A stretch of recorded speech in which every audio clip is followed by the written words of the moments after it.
Hello बच्चों, आज एक बहुत इंपॉर्टेंट डिस्कशन होने वाला है। वो ये है कि sir what should be the strategy for 1.5 days before the exam. Exam से 1.5 दिन पहले हमने क्या करना चाहिए, किस हिसाब से हमने हमारी पढ़ाई करनी चाहिए जिससे हम लोग हमारा पेपर बहुत अच्छे से दे सके और बढ़िया स्कोर कर सके। सो ध्यान से सुनना, बहुत अच्छी बात है। देखो, सबसे पहले जब आप लोग पेपर से बाहर निकलते हो तो आपने पहले तो कोई भी स्टूडेंट से कोई भी पेपर का डिस्कशन नहीं करना है। आपने समझे बात को? आपको इतना ध्यान में रखना है कि जैसा भी गया आपका पेपर गया, वो वापस अभी चेंज नहीं हो सकता। It was good, it was bad, you taking tension about it is not going to change what you have written in the paper। समझा क्या? अच्छा गया, अगले पेपर के लिए पढ़ाई करो। खराब गया, अगले पेपर के लिए पढ़ाई करो। ज्यादा कुछ आपने सोचने का नहीं उसके ऊपर, क्योंकि कुछ बदलने नहीं वाला है। बहुत सारे YouTube पे आपको वीडियोस मिलेंगे, सजेस्टेड आंसर, कोई ये क्वेश्चन, ये शायद मैं भी डाल दूंगा, है ना, कि ये क्वेश्चन का ये आंसर हो सकता है, ऐसा है वैसा है। मत देखना उस वीडियो को, वो देखने का नहीं, वो ठीक है ना, बाद में देखने का कभी इच्छा हो गई तो, उस समय पे नहीं।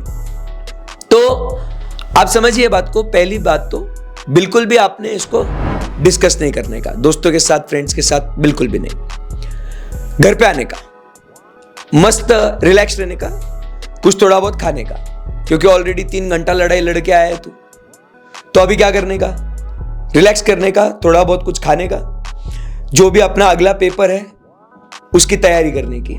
तो उसके लिए बुक्स सारे निकालने के, जो जो अपने लिए रेफरेंस बुक्स है, रेफरेंस मटेरियल लगने वाला है स्टडी टेबल पे, उसको जमा कर देने का, ठीक है ना। फिर उसके बाद आपके पास, अब देखो आप घर पे आ गए हैं, 6 बजे होगी आपकी शाम की अराउंड, 7 बजे तक ब्रेकफास्ट वगैरह करके आप बैठे होंगे आराम से। तो उस समय पे अब 7 बजे जब आप पढ़ाई को बैठे हो, बैठने का, पढ़ाई को बैठने का, हाँ, ये इसी टाइम पीरियड में आपको फुल पावर परफॉर्मेंस करना है आपका, बिल्कुल भी अपने आप पे तरस नहीं खाने का।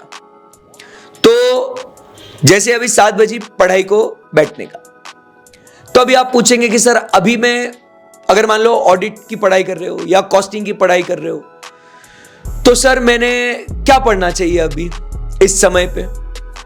तो देखो, आप 7 बजे से लेके एट द मोस्ट 1 बजे तक, शाम की 7 बजे से लेके रात के 1 बजे तक एट द मोस्ट आप पढ़ाई करोगे, जो आपका हाफ डे है। तो उसमें आपने कौन से टॉपिक्स को कवर करना है? तो जो टॉपिक्स आपके लिए बहुत आसान है, आपके लिए बहुत इजी है, जो आपको आता है, बराबर है कि नहीं, कोई पर्टिकुलर स्टैंडर्ड आपके हिसाब से है, वो it will be subjective. I will not से एनी पर्टिकुलर टॉपिक, ये आपके लिए पता है आपके लिए क्या इजी है और क्या डिफिकल्ट है। तो आपने 2-3 चैप्टर्स जो आपके लिए इजी है, बराबर, जो आपको पता है कि इसके लिए मुझे बहुत कम टाइम लगने वाला है, तो उन टॉपिक्स को आपने पहले फिनिश कर देना है। उस टॉपिक के क्वेश्चंस, उस टॉपिक के राइटिंग प्रैक्टिस, उस टॉपिक का थ्योरी, उस टॉपिक का सब कुछ आपने क्या करना है, उसको बढ़िया तरीके से आपने उसको पढ़ लेना है पहले, ठीक है, आराम से एकदम। 1 o'clock go to sleep. 3 topics आपके हो चुके हैं जो एकदम आसान है, तो आपका अच्छा खासा सिलेबस समझ लो हो गया है। इजी वाले भी हो गए ना, तो भी अच्छा खासा हो गया आपको, ठीक है। उसके बाद नेक्स्ट डे आप अगर 1 बजे सो रहे हो तो 6-7 घंटे की नींद डेफिनेटली पूरी करिएगा। उठिएगा और उठते से ही क्या कीजिएगा, आप लोग ने जो रात में जो भी पढ़ाई करके सोए थे, लास्ट टॉपिक जो भी था, उसको क्विक रिकैप कीजिए। और रिकैप करने के बाद आप क्या करेंगे, उसको सबसे जो डिफिकल्ट टॉपिक है आपके लिए, ठीक है, उस डिफिकल्ट टॉपिक को उठाना। उस डिफिकल्ट टॉपिक के जो भी लास्ट मिनट रिवीजन के लिए आपने जो कॉन्सेप्ट्स रखे थे, ये इंपॉर्टेंट है, ये एग्जाम में आने के इसके ब्राइट चांसेस है, इसकी प्रोबेबिलिटी ज्यादा है, तो आपने क्या करना है, उसको आपने उसको आराम से वो पढ़ना है, समझना है, बराबर। जल्दबाजी में कुछ नहीं करना। धीरे धीरे डिफिकल्ट से लेके मॉडरेट से लेके एकदम इजी वाले बच्चे कुछ टॉपिक्स है, वो ऐसा आपने थ्रू आउट द डे उसको डिवाइड करना है, ठीक है ना। बट स्टार्ट जरूर डिफिकल्ट टॉपिक से करना, ठीक है ना। It is said that take bull by its horns, बराबर के नहीं। डायरेक्टली अपने फियर्स को पहले फेस करो, उसको खत्म करो, फिर उसके बाद जो बचा है वो मॉडरेट और इजी वाले, वो तो अपने वाले टॉपिक से है भाई, बराबर। तो अपन तो उसको आराम से निपटा सकते हैं, करेक्ट है एकदम, यस सर। तो आपने आराम से वो टॉपिक्स को कंप्लीट कर लेना है। टारगेट रखना कि अराउंड 9-10 बजे तक रात के आपका पूरा सिलेबस रिवाइज करके हो जाए।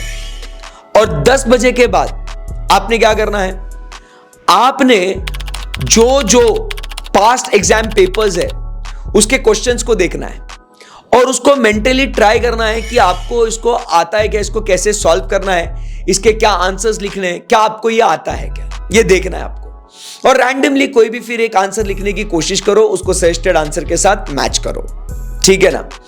तो जिससे क्या हो जाएगा, आपकी राइटिंग प्रैक्टिस भी हो जाएगी। और रात में जब नींद वाला माहौल होता है तो राइटिंग वाला काम करेंगे तो शायद आप अपने आप को थोड़ा स्ट्रेच कर सकते हो। और उसके बाद 12-1 बजे तक आप वापस से सो जाओ, 6 घंटे की नींद पूरी करो क्योंकि अगले दिन पेपर है अपना।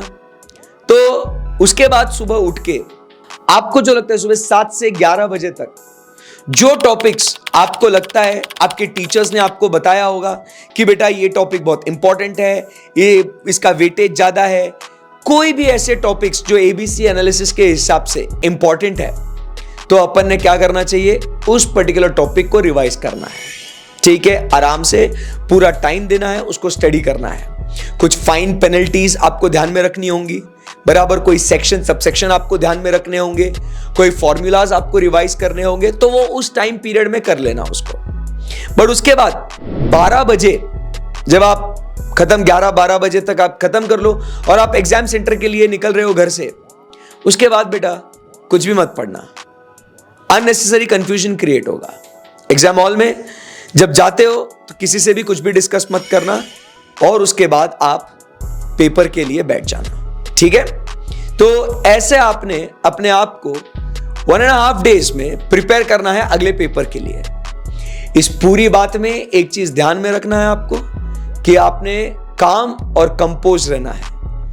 आपके साथ बार बार, मैं अभी बता रहा हूं आपको, बार बार लगातार ऐसे होगा कि आपका दिमाग आपको क्वेश्चन करेगा कि क्या ये मुझे आता है क्या ये मैंने पढ़ा है क्या मेरे को इसके आंसर्स लिखते आएंगे क्या, ये होगा आपके साथ। बट मैं आपको एक बात बताऊं, जब ऐसे सवाल आपके मन में आएंगे ना कि यार मेरा तो अभी बहुत पढ़ना बाकी है, क्या मेरा ये पढ़ के हुआ है, क्या मुझे आएगा क्या, ये जब क्वेश्चन मार्क्स आएंगे ना, समझना सही मायने में आप पढ़ाई कर रहे हो।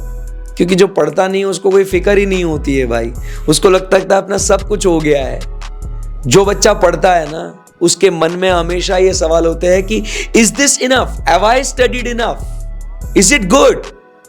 तो just believe in yourself, trust the process, enjoy the process and go to your papers. Okay, so wish you guys all the very best. आराम से पेपर्स लिखना और रॉक करके आना। Okay, thank you.